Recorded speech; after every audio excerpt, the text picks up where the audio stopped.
Holy folly, you are God living in her own dream. Welcome to a Mystic's Journal, and in these videos I share updates, insights, and possibly dreams that I enjoy sharing and that you might find beneficial as well.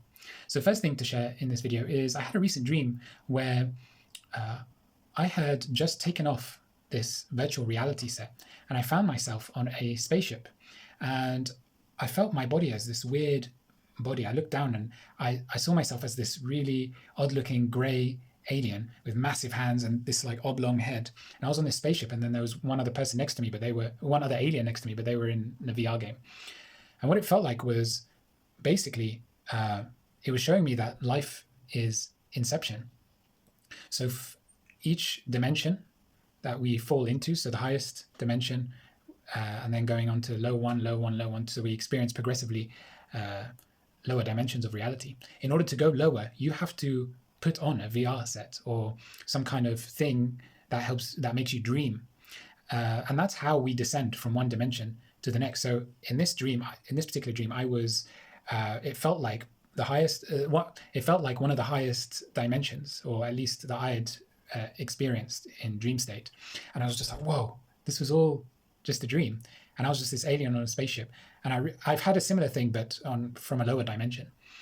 But this one was just insane mainly because of the body I felt I was in. It was just very odd compared to what I've experienced before.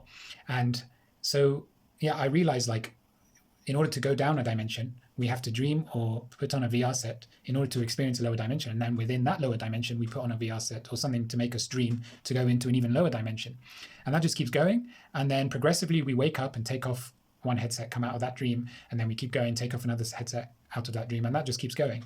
So in actual fact, you are living in all dimensions, in all these different bodies, and you're just dreaming of lower dimensional experiences. And once you're done with that dream, you take the headset off and you wake up in a higher dimension. And each level of the game has different lessons and different ways of winning that level. Once you've won that level, as in like completed that level, you then are able to take the headset off and go into higher versions. So yes, this dream came very soon after I had made a big leap in my consciousness. So it made total sense to me. Now, second topic I want to talk about, it's a bit of an edgy one, bit of a touchy one, but it's spiritual bypassing. Okay, that word I've seen thrown about a lot, and it's just basically it's one of those words used by the ego in many instances. So the way I've seen it being used is when someone is trying to help another get out of their suffering by helping them see the higher perspective of life, or helping them see the joy of the whole experience, or to realize that they've created this whole situation. And in so doing, trying to help someone realize they don't need to suffer anymore, and they can instead choose to feel joy or peace or whatever it is. But often as an attack, the ego of the person in suffering attacks and says, well, that's spiritual bypassing. And you might question, well, how is that spiritual bypassing? They say, oh, because you're ignoring the suffering of that's tied to the human experience. So it's almost as if people link human experience with suffering. And if you're not suffering, then you're not living the human experience. And so because of this deep link within most people's subconscious, that being human means being in suffering, when someone tries to get you out of that suffering, the ego can say things like toxic positivity or spiritual bypassing as a way to make it seem like your efforts to try and lift someone out of suffering is a negative thing. But in actual fact, you are the infinite possibilities of the present moment. You are the creator creating everything in your reality. You can choose to create and to feel what you want to create and feel. And you already are doing it. You just don't realize it.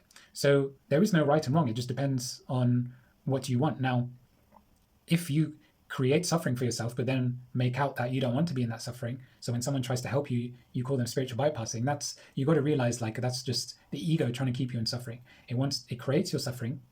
It then makes you feel like a victim, and then whenever anyone tries to help you out of that suffering, it attacks them using many different terms. But spiritual bypassing is one of the latest. So that's when I've heard it most often used, and it's a way to keep someone in suffering, to say, oh well, it's not human, it's not real, it's not. People are faking it when they choose not to suffer, or there must be something wrong with them, or they're deluded and stuff.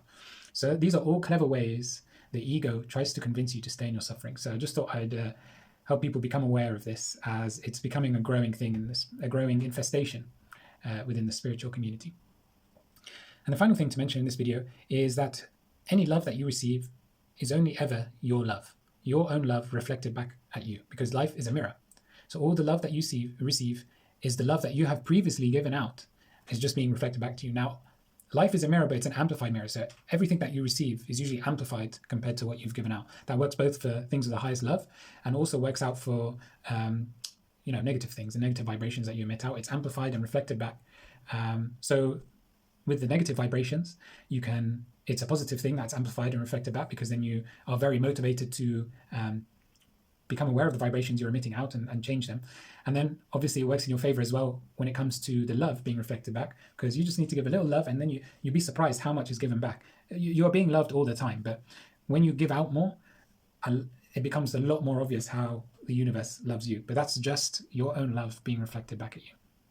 So with that information, I would recommend to grasp any opportunity you can to give love in ways that feel joyful. Not in the ways that don't feel joyful, not in the ways that you feel forced to do it, but in the ways that feel joyful, because those are the times that carry the highest vibrations. So it's all about vibration. The higher the vibration of your love that you give out in any way, the higher the vibration of the love that you receive, and the more love that you receive as a result of that being reflected back at you. Also, with that information, you can drop any idea of you not being worthy of love, because you're only ever receiving love that you gave out being reflected back at you. It's your own love. So of course you are worthy of your own love. You gave it out. So there's no question of you being unworthy of it. So you can drop that belief right now and open up to your own love that you're receiving back. Hope you enjoyed this video. If you have any questions or comments, you can leave them below. And I'll see you next time. Yours joygasmically, Agape.